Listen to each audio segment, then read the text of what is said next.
Bismillahirrahmanirrahim. Assalamu alaikum. Thank you so very much for a very kind introduction. The topic that I'll be talking about today is already very difficult to accept, and all of us must be sitting here and because there has been a concept that has been building up for quite few years regarding sulfonylureas, and then with the upcoming new drugs and everything, there are things that need to be discussed, and then there are points that although they are present, but as a clinician you cannot deny those. Let's see what it is all about. अगर ये इस तरह चल रहा है, okay. So situation in Pakistan, let me tell you, before 2019 IDF की जब बात हो रही थी उससे पहले, but we just had this meeting and everything, and everybody of us we were worried that Pakistan will jump to the 4th position in diabetic prevalence area. Now what happened was कि जब IDF का data आया तो we jumped to 3rd. Unfortunately हमने 3rd number, corruption के बाद तो हमारे पास दूसरी ट्रॉफी है, that is diabetes in 3rd. So now वो उस वक्त भी I remember one of my seniors, we were sitting there and we were discussing कि जनाब this is the pool that we have, and then we have a very big population of pre-diabetes and those patients who are not yet diagnosed or they do not know their diabetes. और pre diabetes का उस वक्त हमारे ऊपर एक we were really worried about that कि अब वो जो पूल है, जब वो डायबिटीज़ वाले पूल में एंटर होगा, सो हमने तो फर्स्ट पोजीशन पे आ जाना माशाल्लाह. So now at this point we are in the 4th position in undiagnosed diabetes with proportion of almost 26.9. It's a big number. अच्छा जी, just have a look here. ये हमारे पास बड़ी अच्छी बात है कि हमारे पास कुछ ऐसा डाटा होता है जो कि अपने मुल्क का होता है. So National Diabetes Survey which was done in 2016, diabetics is 26.3, which is 33 million. Newly diagnosed, okay. Point is that if you see 33 million population of Pakistan is diabetic, and then there are so many people who are not yet diagnosed, are yet to be diagnosed and enter into this. We are not that country जिसकी economy इतना burden support कर सके. Being a country we cannot. So मैं whatever the topic and whatever discussion is, I'd like to make a point. You should work for your country in a way कि try to educate the people to prevent this. Once it is there, you cannot reverse it. ठीक है, bariatric surgery भी आप करवा देंगे ना patient की, सो कुछ अरसे के लिए रिमिशन में जाएगी, it will come back. So what you do is you counsel the patient, you tell the patient this is not going to help you out. अगर आपका lifestyle ये होगा, BMI ये होगा, just talk to the patient. So let's just move forward. We have 15.1% of the population of Punjab as pre-diabetes, Sindh 11.7, 51.5 in Balochistan. Such a big number, 51.5, and then 4.5 pre-diabetes. Doesn't matter कि male है female है, it's more or less comparable. 12.8, 15.6 बहुत हैं दोनों. अच्छा जी, why is this important? All of us have an idea because of the cost effectiveness of sulfonylureas, and we have seen a big inflation, and we have seen unemployment recently. You must have seen. Okay, natural history is very important. What happens is, आपके पास जब type 2 diabetes का patient आता है ना, तो मैं उसको अगर आसान लफ्ज़ों में बताऊं तो कि जी आपको जिस दिन पता चला है आपकी शुगर का प्रोसेस 8 साल पहले शुरू हो चुका था, because I have scientific evidence. Onset of diabetes का जब डायग्नोसिस होती है उससे बहुत पहले क्या हो रहा होता है, इंसुलिन रेजिस्टेंस इंक्रीज़ होती है.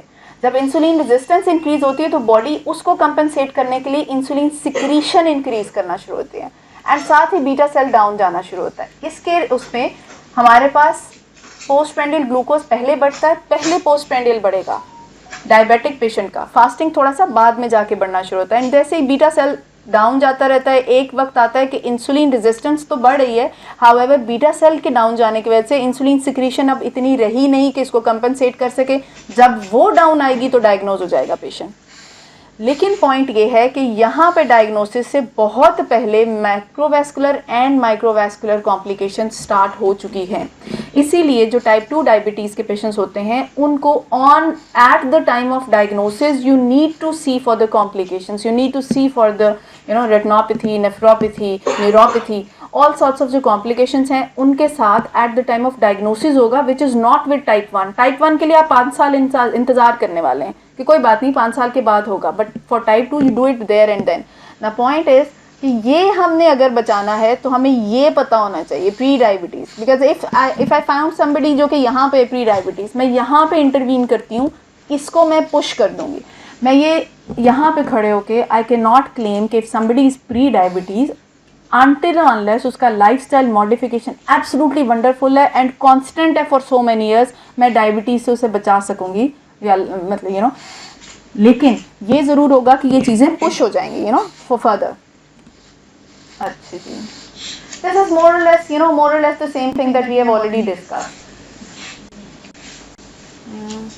आइसबर्ग फिनोमेना, टाइटैनिक के बाद मेरा ख्याल आइसबर्ग फिनोमेना हर एक को पता ही है। सो इसमें क्या है कि जितना आपको आइसबर्ग नज़र आ रहा होता है नीचे उससे बहुत बड़ा होता है। तो अगर हम कहें तो ये है वो डायबिटीज़ की 33 मिलियन जो हमें नज़र आ रहे हैं, और ये वो हैं जो हमें अभी नज़र नहीं आ रहे हैं। So that is data again, okay. अच्छा, यहाँ पे ना दो चीज़ें लिखी हैं, border line diabetes, touch of sugar, whatever. अगर मुझसे कोई पूछता है ना कि अच्छा ये क्या है, मुझे क्या हो गया है, लेट्स से मेरे पेशेंट है प्री डायबिटिक है, तो मेरा उसको जवाब ये होता है कि जनाब आप दरवाजे में खड़े में हैं, आप अगर एक कदम आगे लेंगे तो आप शुगर वाली टेरिटरी में एंटर हो गए हैं। अगर आपने एक कदम पीछे लेना है with your lifestyle modification and other interventions तो आप उससे बच जाएंगे। तो you are standing at the door. अब आप फैसला कर लें आपने अगला कदम उधर लेना है या एक कदम पीछे लेना है।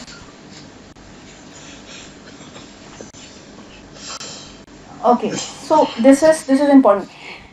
Anybody here, obviously not, you know, there are so many senior sitting here, I'm not talking to that, but जो बच्चे बैठे हुए हैं juniors, do you have any idea at what level do we diagnose pre-diabetes?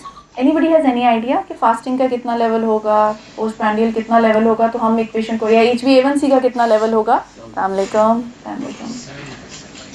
Somebody here, 7%. Somebody else has any idea about that? 6.5. मैं pre diabetes की बात कर रही हूँ। 5.7 to 6.4. ओके, सो यस, हमारे पास जब प्री डायबिटीज़ आता है सो फास्टिंग देखो 100 to 125, क्योंकि जैसे ही 126 आ जाएगा इट्स डायबिटीज़, बिकॉज ये इक्वल टू भी है। Similarly postprandial calorie 2 hours, glucose after OGTT 140 to 199 and 5.7 to 6.4.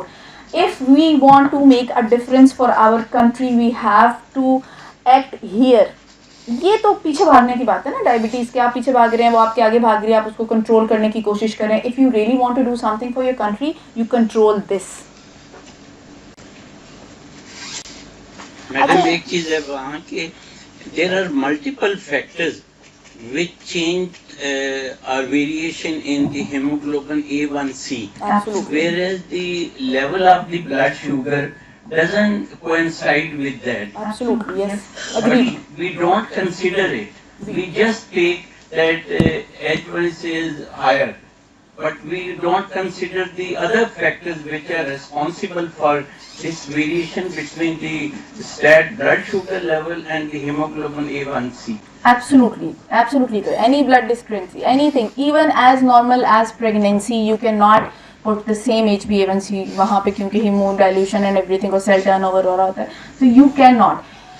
Basically you cannot. See, point is कि you अगर आप diagnose कर रहे हैं ना on the basis of HbA1c, अगर किसी का HbA1c 9 भी आ रहा है ना, तो आप that blood dyscrasias उसको known नहीं है या इस तरह की कोई drug नहीं ले रहे, then more or less most of the time it is correct.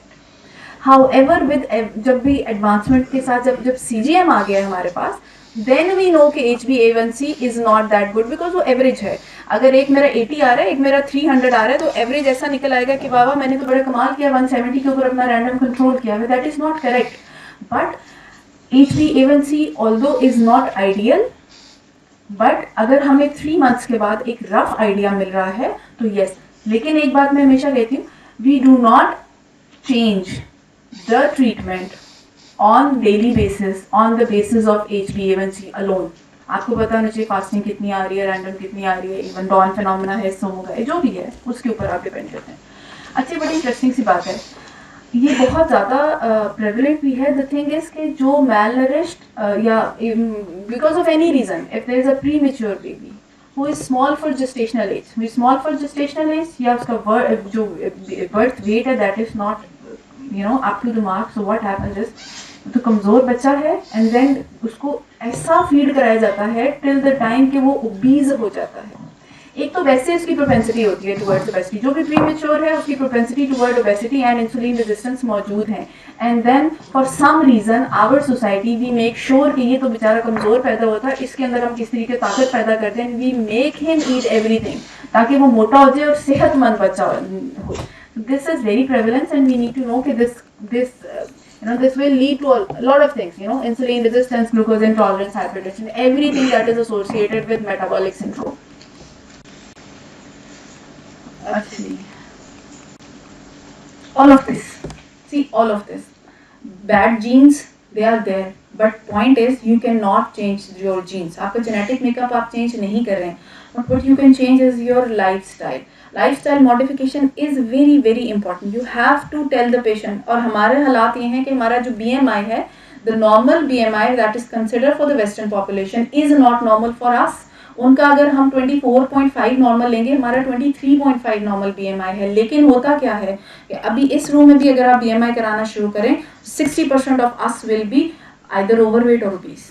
बहुत कम होंगे जो कि नीचे रह जाएंगे, बिकॉज मैं अभी थोड़ी देर पहले सर से बल्कि डिस्कस करी थी। व्हाट हैपन्स इज कि हम लोगों को इन डेली रूटीन वर्क एंड इस सारी चीज़ों के अंदर इतना घुमा दिया गया है कि अगर एक बंदा 2 जॉब्स करके रात को घर आ रहा है and then you tell him कि नहीं आपने 30 मिनट ज़रूर वॉक करनी है, लुक एट यू कि अच्छा मैं 2 नौकरियां कर रहा हूँ because I have to support my family. So unfortunately because of the circumstances हम बड़े ही we are stuck very badly. However अब ये we need to tell him कि this is something that you cannot avoid. Either you don't avoid that or you cannot avoid diabetes and metabolic syndrome. अच्छा जी, ये वही बात है जो मैंने पहले आपको किया। So poor fetal nutrition plus poor postnatal nutrition हो रही है तो नो डायबिटीज़ है। ये सब सहारन अफ्रीका। हमारे साथ क्या हो रहा होता है, पुअर फीटल न्यूट्रिशन तो है लेकिन पोस्ट नेटल गुड को छोड़ के एक्सीलेंट हो जाती है एंड डायबिटीज़ के प्रेवलेंट हो जाते हैं। जी, इसके अंदर जो मैं बताना चाहती हूँ ये चीज़ है। सो ट्रीटमेंट ऑफ प्री डायबिटीज़ में अगर आपको एक बात बोलनी है वो लाइफस्टाइल मॉडिफिकेशन है। देन आप कहीं पर ड्रग ऐड कर सकते हैं तो वो ये चीज़ है जो मैं आपको बताना चाहती हूँ। लाइफस्टाइल मॉडिफिकेशन में कोई मुझे बताएगा जस्ट सिंपल के आप एक्सरसाइज में क्या बताएंगे? एनीबडी हु कैन टेल कि एक्सरसाइज में पेशेंट को क्या बताएंगे? मैं हूँ आपका पेशेंट, मैं पूछती हूँ भी क्या करूँ एक्सरसाइज में, कितना करूँ, क्या कहेंगे आप लोग मुझे? What would you tell me? कितनी, किस टाइम पे? 30 मिनट्स रोज, 20 to 30 मिनट रोज, 5 days a week. So 150 minutes per week, 5 days a week, 30 minutes per day. और जो 2 दिन की अगर कोई छुट्टी कर रहा है तो they should not be consecutive. The other thing that there are some patient, नहीं जी 10 मिनट के बाद मेरा सांस फूल जाता है। We recently there was this thing कि अगर एक बंदा है वो 10-10-10 करके 30 मिनट्स पूरे कर लेता है फिर भी उसका क्यूमुलेटिव इफेक्ट काफ़ी आ जाता है। सो आफ्टर लाइफस्टाइल मॉडिफिकेशन वो पेशेंट जो कि प्री डायबिटीज़ में फॉल करें and then have an additional risk factor कि उनकी age less than 60, BMI more than 35, I would say more than 30 भी हो जाए, फैमिली हिस्ट्री है, इंक्रीज TG लेवल्स हैं, रिड्यूस्ड कोलेस्ट्रॉल है, HDL और जो HbA1c है दैट इज़ 5.7 है तो उसको ड्रग की ज़रूरत नहीं है, ऑल्दो वो भी इम्पेयर्ड में आ रहा है, बट 6.1 है so you give the drug. और ड्रग कौन सी है? Metformin. There is only one drug जो कि अभी फिलहाल आप देते हैं, दैट इज मेटफॉर्मिन। मैडम आपने क्योंकि वो एक्सरसाइज का जिक्र किया, what is the recommendation of the exercise? Does it have to correlate with their beating heart rate? No. Because unless the metabolism is promoted, fast metabolism, so that in order to reduce weight ultimately, does the exercise make any difference on diabetes? Of course it does. It makes a lot of difference. अगर आप simple वो देख लेना, so जो glucose Uptake है ना from the muscle and liver, that is also increased when you are exercising. That is also increased. Then your BMI definitely drops. So exercise has the big role in control of med. आप अपना patient में देखें, once who doesn't walk, when he starts walking on the same drugs, his BSR is control. वो आपको आके खुद कहेगा। And ये जो है ना कि कौन सी क्या, so it's always brisk walk. और अगर आपने पेशेंट को कहना है तो आपने कहना है कि आफ्टर फ्यू मिनट्स आप एक सांस में पूरा जुमला ना बोल सकें, इतना ब्रिस्क होना चाहिए कि जी मेरा ना ये हाल हो जाए आपका। तो tell the patient don't go for the heart rate उनको कभी पता चलेगा नहीं, पता चल रहा उनको सवेर पैल्पिटेशंस हो रही है कि नहीं असर करिए exercise, we don't say that, we say कि जनाब एक सांस में एक जुमला पूरा नहीं कर सकते। अदरवाइज जो दूसरी थिंग है वो ये है कि नंबर ऑफ स्टेप्स काउंट कर लेना, it should be not less than 10,000 per day. बिल्कुल पीडोमीटर्स मौजूद हैं। एक मैडम और चीज़ है कि अक्सर हमारे जो ओवरवेट बंदे हैं वो वॉक जब करते हैं तो मुंह खोल के सांस लेते हैं, दे आर माउथ ब्रीदर, तो उनका जो है ना बेली बढ़ती जाती है, bigger the belly bigger the requirement of eating and no effect of exercise on that. अच्छा। I would prefer that person should shut the mouth and he should breathe through his nose. It is part of the yoga, and by this way he can decrease his belly and decrease his weight. अच्छा, I don't know, I do have excel, but I'd like to make a comment here. There are 2 to 3 things. First, I do not know anything about yoga. Second, जो belly है या आप waist circumference कह रहे हैं ना, that has nothing to do with the side of stomach. That is the subcutaneous fat or the visceral fat. Visceral fat, which is obviously very very dangerous, and then subcutaneous fat. That has nothing to do with your stomach and your ingesting air. If I can, वो is not at all correlated. If I can ask if that's correct, if what I'm saying is correct. So there is, now the point is they do have obstructed sleep apnea, they do have so much muscle and fat mass over their chests कि उसकी expansion उतनी नहीं हो पा रही है, जो negative pressure create होना होता है because of the lung expansion, जिसकी वजह से एयर ऑटोमेटिकली हमारे लंग्स में जा रही है, दैट इज़ सिग्निफिकेंटली रिड्यूस्ड जब जो चेस्ट मसल का ऊपर फैट एंड मसल्स है वो ज़्यादा है। उसकी वजह से क्या होती है, they have to put an extra effort to create that negative pressure ताकि लंग्स में एयर जाए। सो वो उसमें if you ask them to breathe from their mouth, they will not be able to do that until unless that pressure has been reduced. Plus अगर उनको OSA है जो कि ऑब्वियसली उतने हाई BMI के साथ होगी कि जितना बेली आप, तो अगर OSA है so they have this hypertrophied upper airways, hypertrophied upper airways हैं, they will not be able to breathe that. And then जो सबकुटेनियस फैट है ना, जो subcutaneous, let me tell you something, जो सोमो पहलवान आपने देखे होंगे, they are so obese and everything, but they are not more propense toward, they do not have propensity of getting cardiovascular diseases or death more than the normal people. Why? Because the eating habits or exercise जो उनकी है, that put them, that they gain a lot of subcutaneous fat, लेकिन उनके visceral fat को कुछ नहीं हो रहा होता because of their diet which is absolutely calculated and everything. So जब subcutaneous fat ज़्यादा है तो वो as compared to visceral fat उतना risky नहीं है। अच्छा जी, यहाँ पे क्या है, सो अगर आपका cardiovascular, now I'll tell you 2 things. First thing is no drug now after probably 2016 I guess, no drug can be approved for diabetes अगर उनका कार्डियोवैस्कुलर आउटकम ट्रायल नहीं है। तो this is so important. And why is it important? अगर आपके पास एक diabetic patient है जो कि ग्रेड 4 ग्रेड 5 CKD का ऑन डायलिसिस है, उसमें भी जो मॉर्टेलिटी है वो हाईएस्ट होगी ड्यू टू मायोकार्डियल इन्फेक्शन। उस पेशेंट में भी जिसको फुल ऑन डायलिसिस चल रहा है, उसमें हम ये नहीं कहेंगे कि जनाब यूरिमिक एनकेफेलोपैथी से चला गया या इलेक्ट्रोलाइट इम्बैलेंस का रिस्क है, उसमें भी कार्डियोवैस्कुलर डेथ का रिस्क बहुत ज़्यादा है। So now diabetes is more then control of blood sugar level, and बाकी जो प्लियोट्रॉपिक इफेक्ट्स हैं उसके अंदर the top of the list is cardiovascular disease. ये HbA1 जो आप सर आप बात कर रहे थे कि HbA1c का, and there must be some okay guidelines. यहाँ पे ना मैं थोड़ा सा बोलूँगी। सो उसमें ये है कि जो हम गाइडलाइंस पिछले काफ़ी गाइडलाइंस चेंज हुई हैं 2017 से। ADA की 2016 की अगर आप गाइडलाइंस देखें, that is this add plus this, it's like drugs. जैसे ही 2017 आया, they have change the guidelines to individualized approach. Individualized approach क्या होगी कि आप देखें आपका पेशेंट क्या कह रहा है। आपका पेशेंट कह रहा है जनाब मैं CKD का पेशेंट हूँ, या मैं हार्ट फेलियर का पेशेंट हूँ, या मैं एथेरोस्क्लेरोटिक कार्डियोवैस्कुलर डिजीज़ का पेशेंट हूँ, तो उसको आपने कौन सी ड्रग देनी है।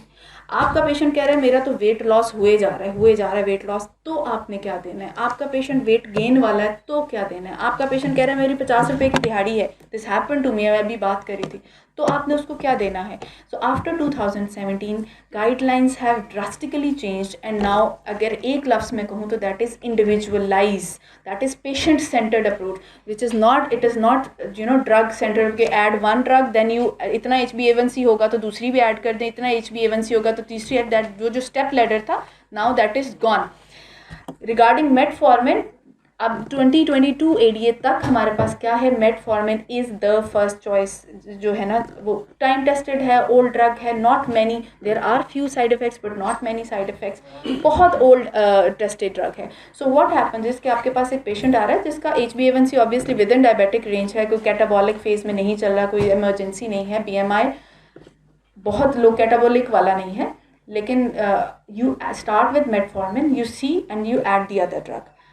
अब ये है कि अगर आपका पेशेंट है वो आता ही हार्ट फेलियर के साथ है, you start with SGLT2 inhibitor. So there is no point कि आप कहें कि नहीं बिकॉज हम बात कर रहे हैं so it has to be Glucophage और it has to be sulphonylurea. No, you individualise the patient. This is what I want. These ये जो गाइडलाइंस है उसमें ये नाइस की गाइडलाइंस है. Point is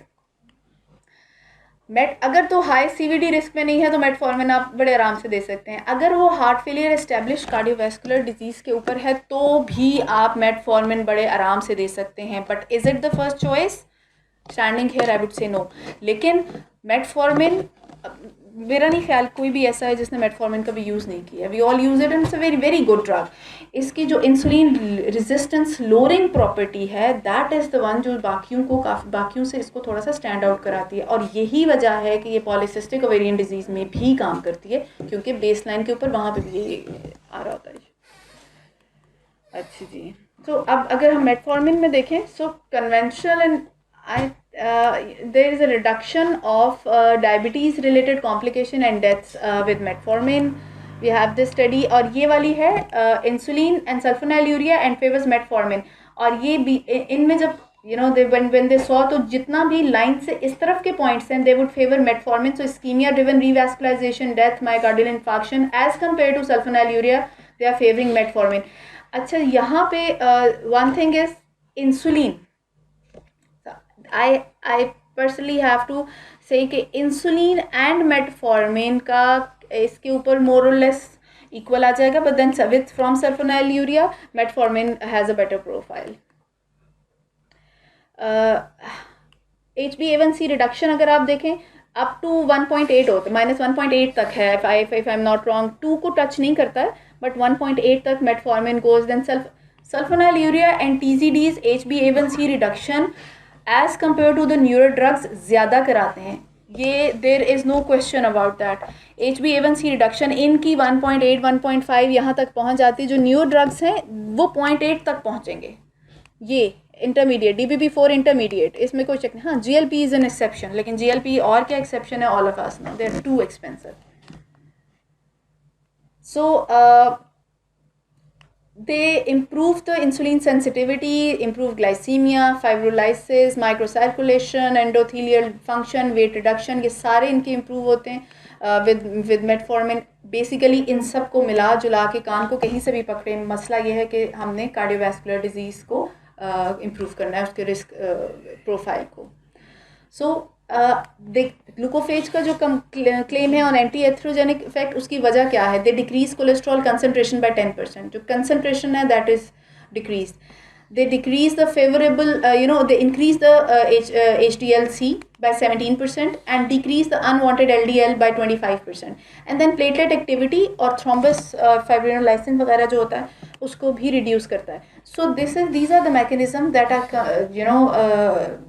associated with glucophage, जिसमें ये render किया जाता है कि they have cardiovascular protective activity. Is it comparable to the other drugs that are definitely for there with for cardiovascular atherosclerotic cardiovascular disease? No, but are they neutral to that? Also no.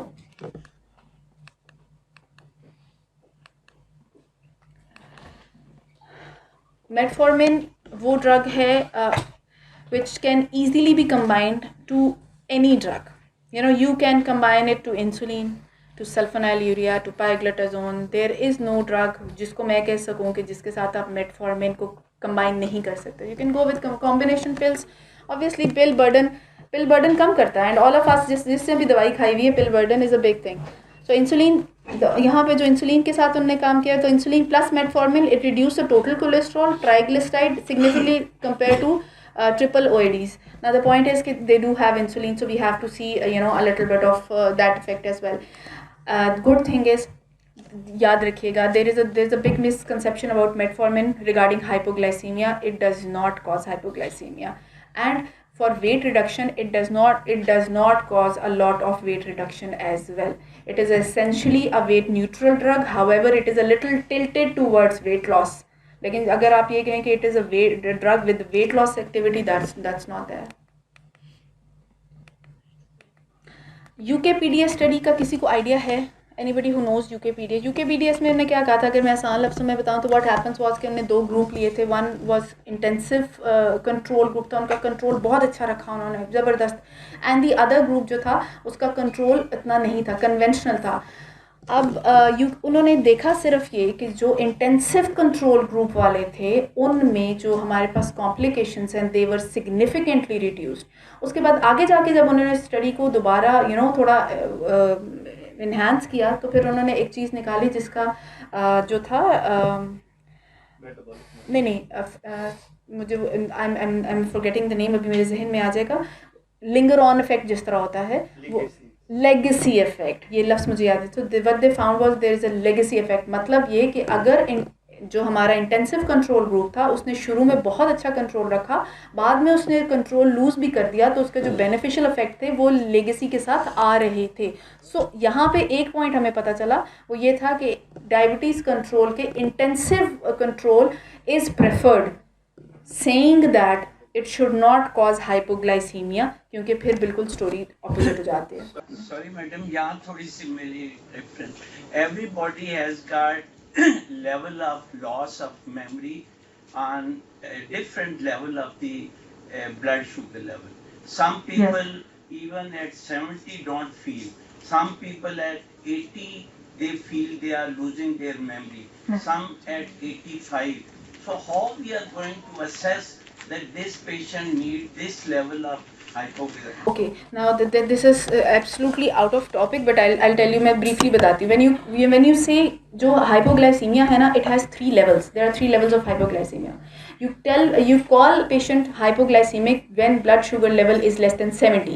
That is grade 1. Second grade is less than 54. And third grade is any level जिसमें उसको दूसरे बंदे की help चाहिए होती है. And इसके ऊपर अप्लाई होता है, मैं जल्दी से बताती हूँ, रूल ऑफ 15. रूल ऑफ 15 क्या है कि पहले 15 ग्राम्स आप दें, then you check the blood sugar level, repeat 15 grams of carb, short acting. फिर आफ्टर दैट जब पेशेंट का ब्लड शुगर लेवल ठीक हो जाता है, देन यू गिव पूरा खाना उसको.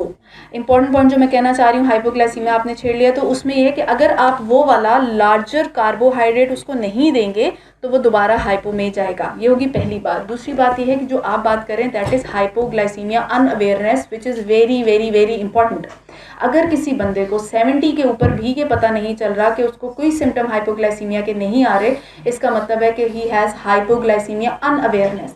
चाहे वो बीटा ब्लॉकर ले रहा है, चाहे उसकी ब्लड शुगर लेवल ऐसी रही है, that is very very bad for the patient obviously. और उसको ट्रीट करने का तरीका ये होता है कि you lose control of blood sugar level for some time. आप उसका कंट्रोल लूज़ कर दें, आफ्टर दैट उसको अवेयरनेस वापस आ जाएगी. तीसरी बात ये होती है कि वो पेशेंट जो, अगर मैं लोगों को आसान लफ्ज़ में समझाती हूँ ना, वो कहते हैं जी 150 के ऊपर मेरा तो दिल घटना शुरू हो जाता है, ये हो गया. सो वो पेशेंट्स वो होते हैं for a longer period of time their blood sugar level has stayed on 300, 350, 325 in this range. So their body perception of normal blood sugar is 300. जब आप उसके नॉर्मल परसेप्शन से 150 नीचे लेके आ रहे हैं, because now you have intervene, आपने बहुत अच्छी ड्रग दे दी है, 150 is absolutely normal for the random. उसकी बॉडी को ये परसीव करने में कि now my normal threshold has dropped, it will take a few months at least. So that is the difference.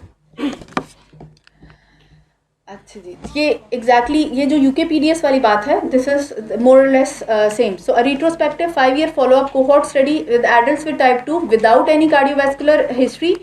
तो जब उनको मेटफॉर्मिन दिया गया, So what happens was their all-cause mortality reduced to 28%, cardiovascular 33% reduction, then stroke 25% and heart failure 21% reduction.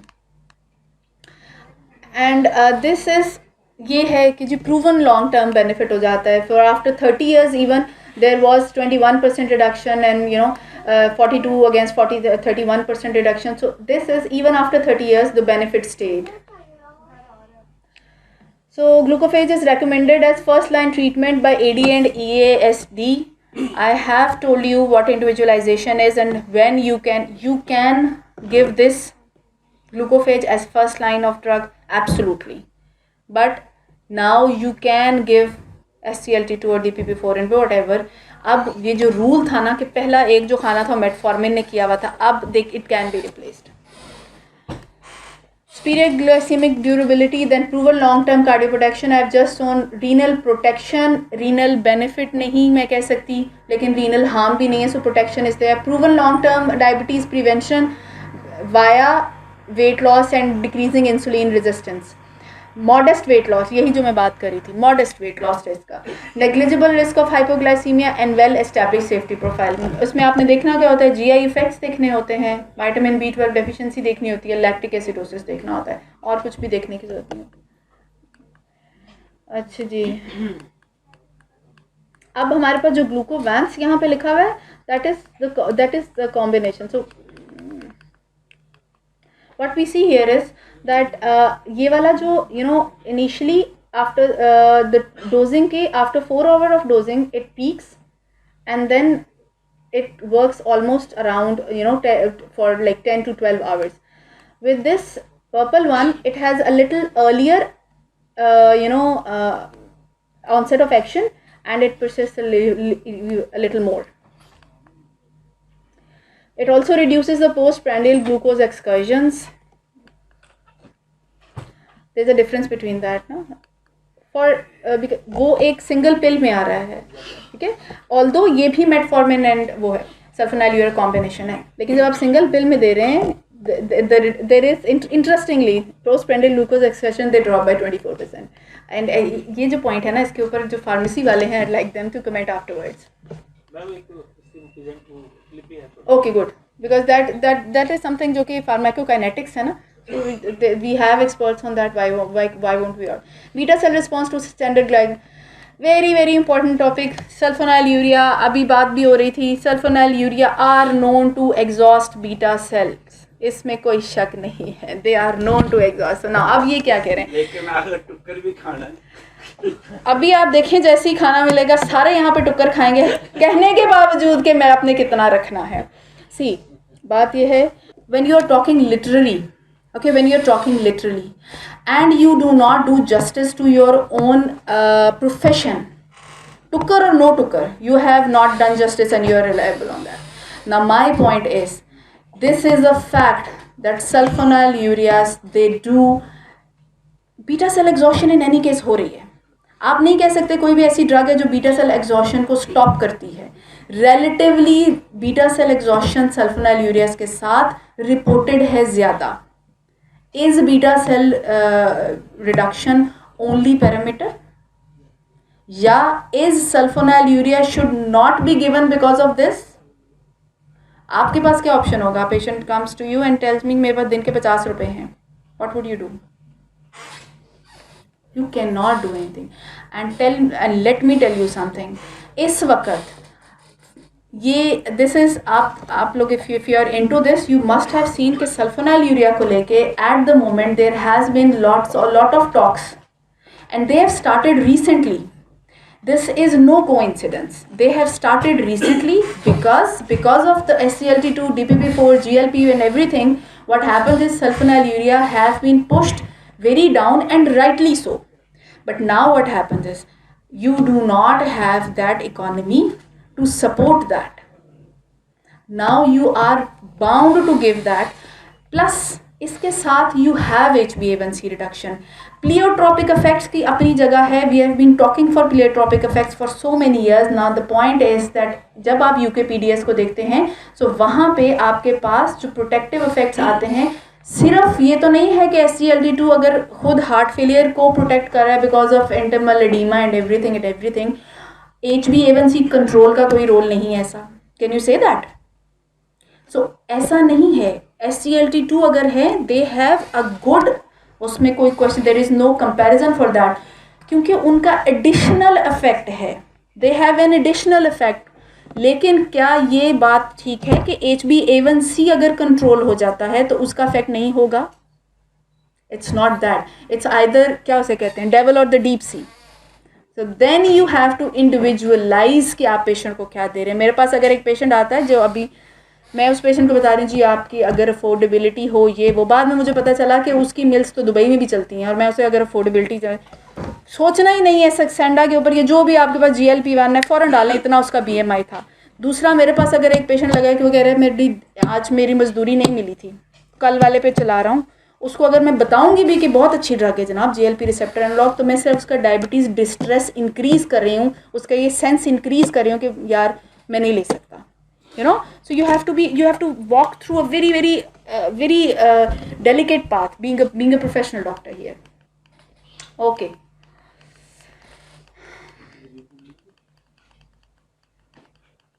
More or less, see, just look at this is basically you control diabetes, metformin, glibenclamide, you decrease diabetes related death, any endpoints, myocardial or microvascular complications. UKPDS के बारे में मैं आपको बिल्कुल बता चुकी हूँ, these are all UKPDS, जिसमें sulphonylurea insulin and conventional group जो था उसके अंदर आपके पास डिक्रीज है in all the complications, this I have already discussed. Glibenclamide and metformin versus simple lifestyle modification, अगर ओनली लाइफस्टाइल मॉडिफिकेशन है तो उसमें obviously there is decrease in all sorts of complication, saying that it has a condition कि patient का blood sugar level comparable होना चाहिए। अगर वो कंपेरेबल है तो येस, अगर वो कंपेरेबल नहीं तो ऑब्वियसली अगर जहाँ पे ब्लड शुगर लेवल ज़्यादा कंट्रोल है उसमें कॉम्प्लिकेशंस कम होंगी, that is purely common sense. Pioglitazone must have use pioglitazone. ना पायोग्लिटाजोन्स जो हैं they are also good drug, I am not against pioglitazone at all, they are good drug and they are cost effective, अगर आप देखें they are very cost effective. So इसलिए यहाँ पे इसको किया गया है HbA1c रिडक्शन विद जो ग्लूकोवैम्स है, it is more as compare to the pioglitazone. Here, madam, I have got some objections. जी जी। Generally, the management of the diabetes, a patient who is having diabetes, जी जी। most of the time, they are hypertensive. Yes. There is some impairment of the renal function. So this is the fluid retaining, very much fluid retaining, enhancing the high blood pressure, complicating the renal function. Who is the doctor and who has got the time to monitor the limit of that now it is going worse? Okay, I'll tell you something. जो हमारे पास थाइजोलिडीन डायोन्स group में जो drug which was actually bad for this all of this and fluid retention and everything was rosiglitazone, that was taken out of the market. Now pioglitazone, अगर आप देखें तो ADA has mentioned this that pioglitazone has a beneficial effect on cardiovascular diseases, this is written in the ADA guidelines. कुछ हद तक, अगर perfect नहीं मिलेगा, कुछ हद तक इसमें रिटेंशन की प्रॉपर्टीज़ हैं, but do they substantially increase blood pressure or decrease the GFR? They do not. But they, हाँ, अगर एक पेशेंट है जो कि फ्रैंक हार्ट फेलियर, वो भी reduced ejection fraction heart failure वाला है, उसके अंदर you avoid this. So it's, see, if I'm telling you something here does not mean that you have to apply it to every possible patient. That is, I'm definitely not saying that, but if that thing fits to your patient, you have an option. Only point of discussions is that we know what other options do we have. We have another option, we should discuss. क्या इसका मतलब ये है कि वो सबको दे दें? No. आपके पास पेशेंट आता है जिसका इजेक्शन फ्रैक्शन 20% है, you will not give it. एक पेशेंट आता है जिसका GFR लेस देन 30 है, you will not give metformin even, आप फिर उसको लीनाग्लिप्टिन दें, आप उसको इंसुलिन दें। तो यू हैव, फिर अब वो क्या हुआ कि आपको पता था जी अब लीनाग्लिप्टिन मौजूद है, CKD ग्रेड 4-5 हो गया है, तो मैं वो दे रहा हूँ, बिकॉज आपको ये पता है कि ये ऑप्शंस मौजूद हैं, मेरा पेशेंट ये कह रहा है, मैं इंडिविजुअलाइज करूंगा और इसके लिए मैं ये चूज कर रहा हूँ. It's simple that. जो बात हार्ट फेलियर वर्सनिंग और वो थी, वो रोजी ग्लिटर. जी जी, One more. Sure sure. Generally, all these oral anti-diabetics are decreasing the cholesterol levels, and they are helping in the management of fatty liver. Why it is more preferably recommended for fatty liver? It is the only drug that affects on NAFLD and NASH. Even SGLT2 inhibitor. What is its extra benefit other than those? It works on PPAR gamma receptors which are present there. Because of those receptors, no other anti-diabetic drug, until unless you consider GLP-1 receptor analogs and SGLT2 inhibitor, not even SGLT2, GLP-1 receptor analogs to decrease the weight and decrease the fat, and then you fatty per se. कोई drug except glitazone is not there for NAFLD or NASH per se. So do you want to comment or anything? Okay. Okay, so ये वो चीज़ें हैं जहाँ पे pharmacokinetics आ जाती है. And I think we have a very good video जो कि इस चीज़ को बताएगा. Pharmacokinetics, it's not my field obviously.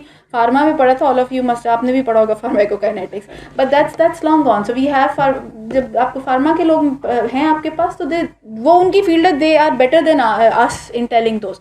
सो ये चीज़ें जो हैं आगे की, कि जी कितना पिल साइज है और उसमें एब्जॉर्प्शन क्यों हो रही है एंड वॉट एवर, ये सारा कुछ जो है, this will be shown to you in a very good video. Before that, I'd like to take any question regarding this or diabetes per se. Sir, please. One question. Madam, there are 2 or 3 questions. Ji, please. Though they are totally varied, but then Of course. one is that you have talked of metformin decreasing the glucose resistance. Yeah, insulin resistance. Sorry. Yes. I'm sorry. Insulin resistance, meaning thereby it enhances the insulin sensitivity. Meaning thereby that the cells are being packed with glycogen and triglycerides. Meaning thereby that insulin, you talk that beta cell exhaustion ultimately will occur. Because in the long run, if these things are being done, that insulin sensitivity is being enhanced, so these will ultimately exhaust beta cells. So in the long run, how can you go on with metformin? Number 1 question. Number 2, for example, you have a random check of blood glucose, and suddenly there is a reading like 170 or somewhere 180 on a patient. Now, how far is it judicious to, in the presence of A1C, and how far is it judicious to prescribe a GTT test at that point of time in order to be sure other than A1C? And the third thing is, if you are continuing with the metformin in the long run, what about peripheral neuropathy? And at what point of time you have to ask the patient to come back with what could be the duration of that metformin that you will like to advise the patient to come back? Okay, 3 questions. Regarding your first question, for your first question, I'll reply as far as my understanding, that I'll like to have an expert opinion. When you say that it decreases the insulin resistance, in other way, what happens is, insulin resistance, and this is your insulin, because insulin is present in type 2 diabetes. So what happens is, because of this insulin, this cannot jump across that, because this which is already present cannot work on the receptors on that side. So what metformin is doing is, it is decreasing this wall. It is not pushing insulin up. This is there, jitna beta cell 40% reh gaya, 20%, it is there. It is just pushing this down, so the already available insulin jo ke hai can easily jump to that side. This is what my understanding, but I like your opinion. Sir, by overcoming insulin resistance, your insulin requirement goes down, and that may actually save the beta cells.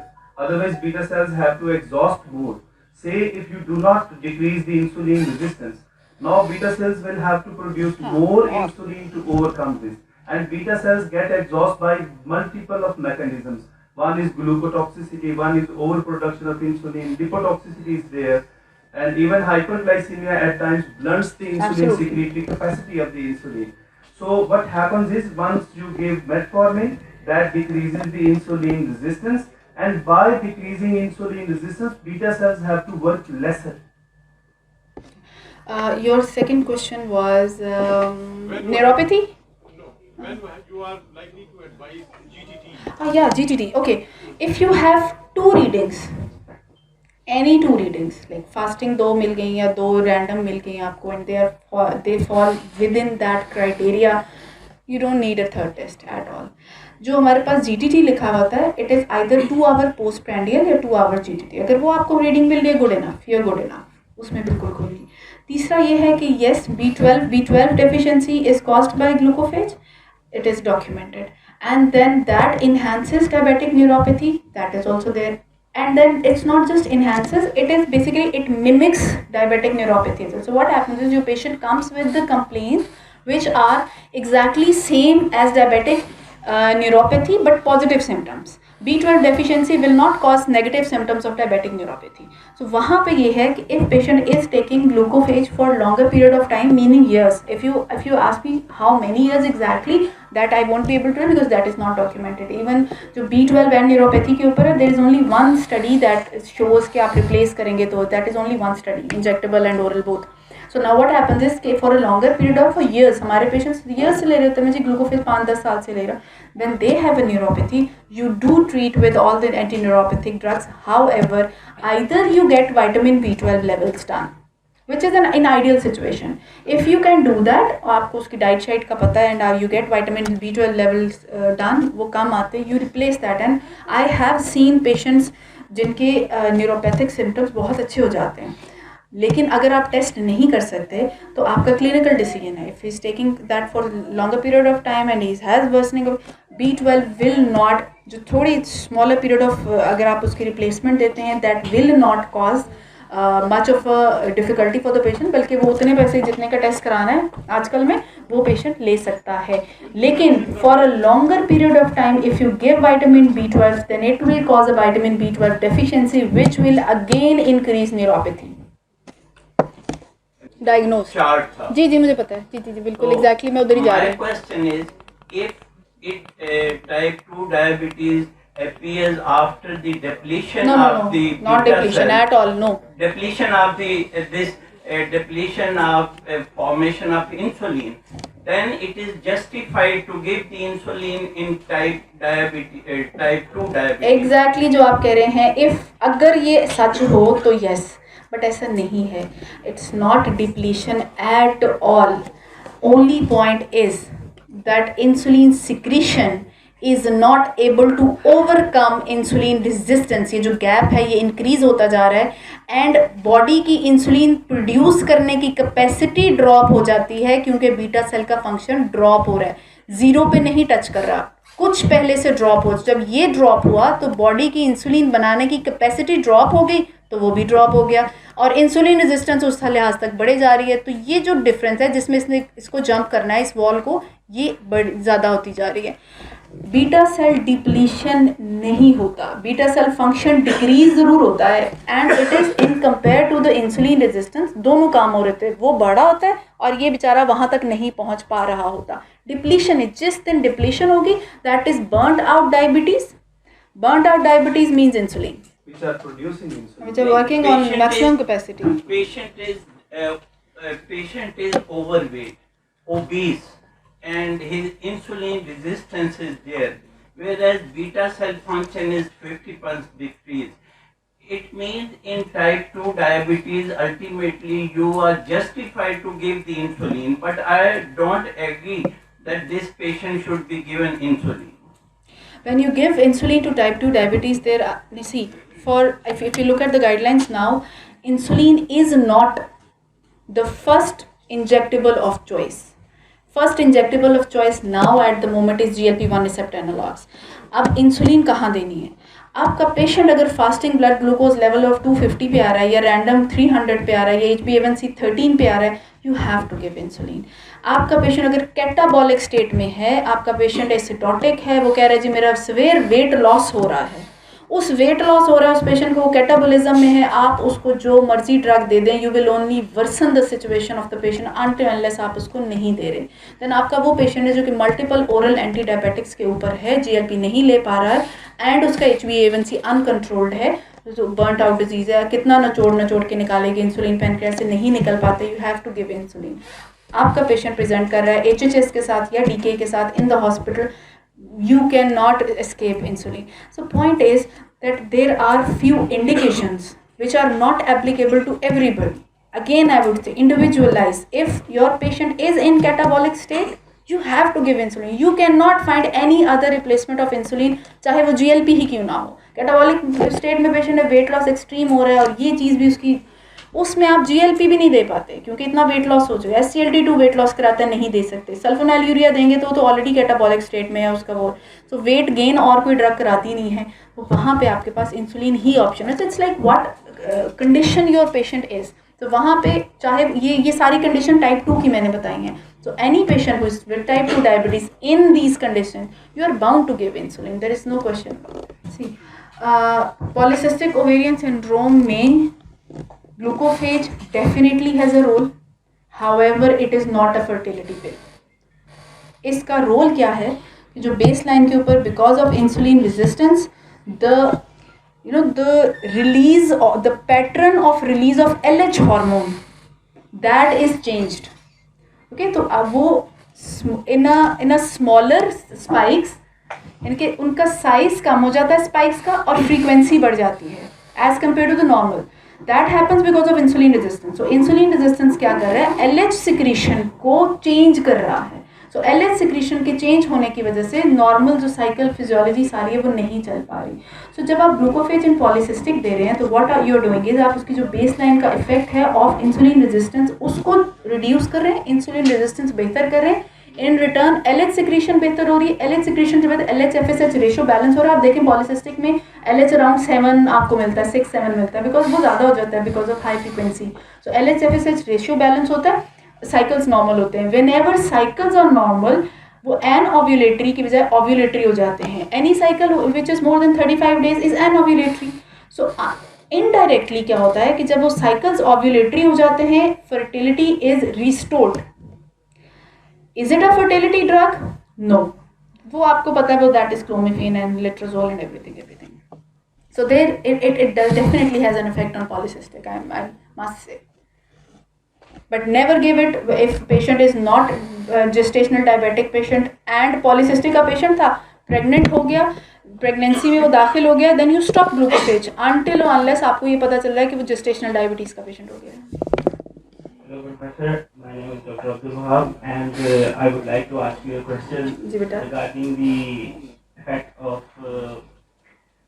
It's not effect; it's relative contraindications about the metformin. Today you have delivered the excellent speech on the metformin effects. Thank you. So, would you like to discuss some relative contraindications for these drugs and clindamycin? As I read in some. The Medscape online. Clindamycin is a kind of sulfonylurea that is relatively contraindicated in certain patients, like it increase the mortality rate in cardiovascular patients. Would you like to comment? Of course, I like to comment. Thank you so much for a very nice comment in the beginning. Now I'll come to the glucophage first. Glucophage की contraindication आप पूछ रहे हो, if the patient is not able to tolerate it due to the GI side effects, it is a relative contraindication. Then अगर एक patient है which has already has an episode of lactic acidosis or is already in a state of acidosis, you avoid that. Although it does, I have not seen any patient only because of taking glucophage वो lactic acidosis में चला जाए और कोई risk factor ना हो, ऐसे नहीं होता. But then this is a relative contraindication. Then अगर आपका patient है जिसका GFR less than 30 है, it is a contraindication. So these इसके अलावा even it is safe in pregnancy, you can give it in pregnancy. Regarding sulfonylurea अगर आप कह रहे हो, so sulfonylurea should not be given if the patient has वही CKD है, GFR उसका कम है, repeated hypoglycemias हैं, you do not give that to the patient. And a relative contraindication to those patients who have burnt out disease. It's a contraindication because कितना नचोड़, the pancreas is not there. And those patients who have very high BMI, 40 BMI है, 35 है, 32 BMI है, उसके अंदर आप सल्फोनाइलयूरिया देके कुछ भी नहीं हासिल करोगे. तो इसके अलावा आपने क्या बताया था, it increases the risk of cardiovascular disease. No, recently we have gone through 2 studies. Recently increases mortality in cardiovascular disease? I don't think so, because recently I have just recently, like this month, we have two meta-analysis research papers जिसके अंदर beneficial effect of sulfonylurea on cardiovascular diseases and death. If it increases, it can increase mortality only by increasing by hypoglycemic effects.